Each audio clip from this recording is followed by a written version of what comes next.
Hi hello అండి. ఈరోజు నేను ప్రణదీస్ కిచెన్లో ఆలూ చిప్స్ అయితే చేస్తున్నాను.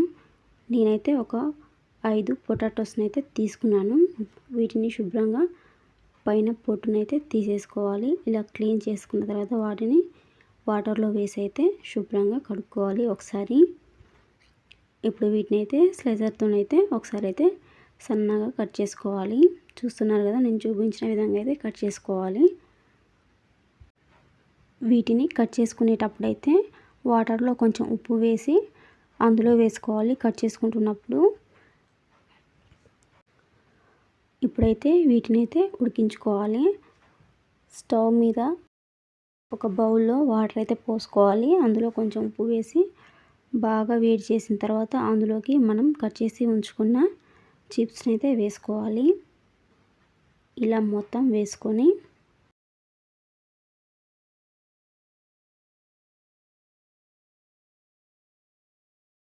ఉడికించుకోవాలన్నమాట.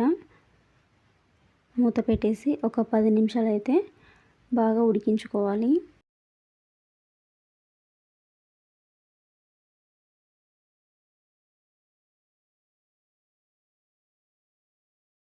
ఇప్పుడు ఇవైతే ఉడికాయి.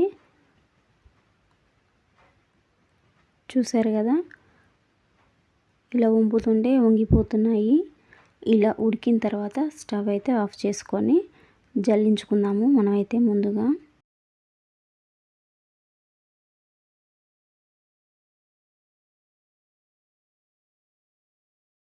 ఇలా మొత్తం ఒక దాంట్లోకి అయితే తీసుకొని జల్లించుకున్న తర్వాత వాటిని అయితే ఒక 10 నిమిషాలు నీళ్ళు పోయేంత వరకు అయితే అలాగే ఉంచుకోవాలి. ఇప్పుడు వీటిని అయితే ఎండలో అయితే ఎండబెట్టుకోవాలి. ఎండ అనేది బాగా ఉంటే మాత్రం ఒక్క రోజులోనే ఎండిపోతాయి. చూసారు కదా, నాకు ఒక పూటలోనే ఎండిపోయినాయి. చాలా బాగా ఎండినాయి. చూసారు కదా ఎంత క్రిస్పీగా ఉన్నాయో. ఇప్పుడు వీటిని అయితే ఆయిల్లో డీప్ ఫ్రై చేసుకుందాము ఒకసారి.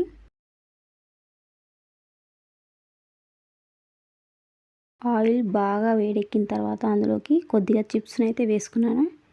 చూసారు కదా ఎంత బాగా వచ్చాయో.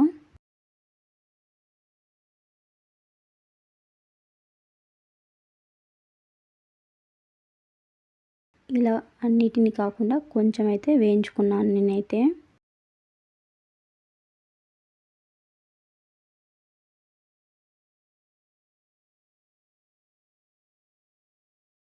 మీరు కూడా ఒకసారి ట్రై చేయండి, చాలా బాగుంటాయి టేస్ట్ అయితే.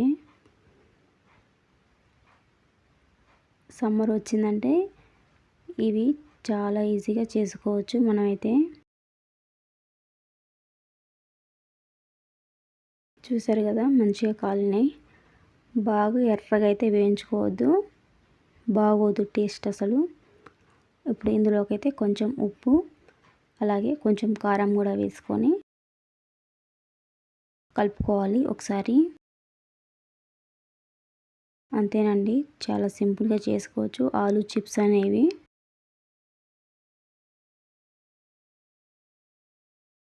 చిన్నవాళ్ళైనా పెద్దవాళ్ళైనా చాలా ఇష్టంగా తింటారు ఇంట్లో వాళ్ళు. మీకు కనుక నచ్చినట్లయితే సబ్స్క్రైబ్ చేసుకోండి. Thank you for watching.